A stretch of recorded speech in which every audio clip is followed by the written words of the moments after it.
మహర్షులు రాసిన నానా విషయములను బోధించు శాస్త్రములకాధారము వేదములే.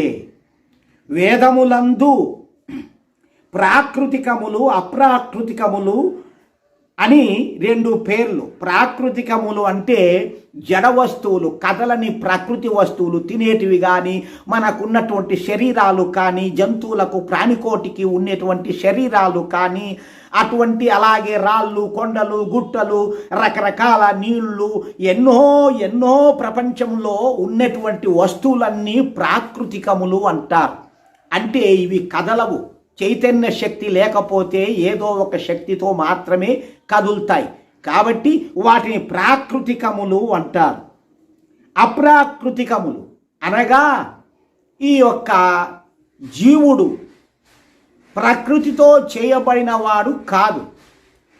అట్లాగే పరమాత్మ కూడా ప్రకృతితో చేయబడిన వాడు కాదు. ఇవి రెండు ఒక చైతన్య శక్తులు, గొప్ప చైతన్యము, శక్తి కలిగినటువంటివి. ఇందులో బ్రహ్మ పదార్థం అనేది గొప్పది, జీవ పదార్థం అనేది అతి చిన్నది. ఈ జీవ పదార్థానికి ఏదైనా ఒక శరీరం ఇస్తే దానికి దాని యొక్క కదలికలు, చేష్టలను బట్టి మనకు అవుపిస్తుంది. అలాగే బ్రహ్మతత్వము గొప్పది, అనంతము, అంతటా వ్యాపించి ఉండేది. ఈ తత్వము ఏ శరీరంలో ఇమిడేది కాదు, జన్మ ఎత్తడు. అందుకే భగవంతుడు జన్మ ఎత్తడు. జన్మ ఎత్తినాడు, అవతారం ఎత్తినాడు అంటే తప్పు. వాళ్లకు జ్ఞానం లేక మాట్లాడతారు. జన్మము ఎత్తేది జీవుడే, అవతారం ఎత్తేది జీవుడే. ఈ జన్మలో మానవుడు, ఇంకో జన్మలో జంతువు, ఇంకో జన్మలో క్రిమి, ఇట్లా రకరకాలుగా అది చేసుకున్నటువంటి కర్మలను బట్టి.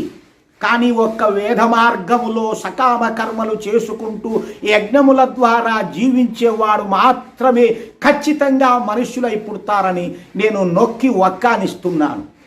ఎందుకంటే నేను ఎన్నో ఈ గ్రంథాలు చదివి శోధించాను కాబట్టి నేను చెబుతున్నాను. ఇతరత్రా వాళ్ళందరూ, లోకంలో జీవించే వాళ్ళందరూ మనుష్యులు చస్తే మనుష్యులుగా పుట్టరు. ఇది బాగా గుర్తుపెట్టుకోండి.